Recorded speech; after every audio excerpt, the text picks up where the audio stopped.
Welcome to the Shadows of Power. Today, we go deeper into the underworld to look into the eyes of the legends who built empires in the dark. We begin with Al Capone, the Scarface of Chicago, a man who transformed the underworld into a corporate machine. While he resided in a suite at the Lexington, his true fortress was his reputation, and a custom-armored Cadillac that cost a fortune in 1928. Pablo Escobar, the billionaire king of cocaine. At the height of his power, he supplied 80% of the world's market. His $63 million estate, Hacienda Nápoles, featured a private fleet of planes, a world-class zoo, and a level of opulence that defied sovereign borders. Joaquin El Chapo Guzman was feared for his global reach.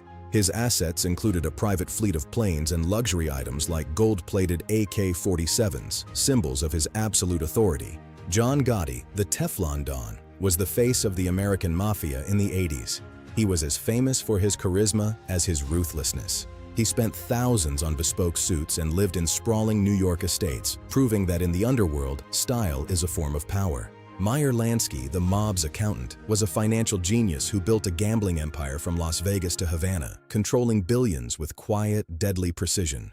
Carlo Gambino, the Quiet Don, ruled the most powerful crime family in America for decades with absolute secrecy. His power was reflected in an estate that commanded silent respect and the total obedience of thousands who feared his reach. Frank Costello preferred a more refined luxury.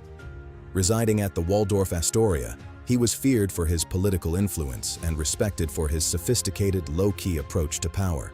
Griselda Blanco, the godmother, was feared for her innovation in the drug trade. Her luxurious Miami mansions and multi-million-dollar gemstone collections were the spoils of a brutal and relentless pursuit of power. Finally, Lucky Luciano. Even in exile, he lived in Italy's finest hotels, commanding respect and living a life of leisure funded by a global criminal architecture. These are the legends of the underworld, men and women who built empires in the dark. Which of these monuments to power do you find most intriguing?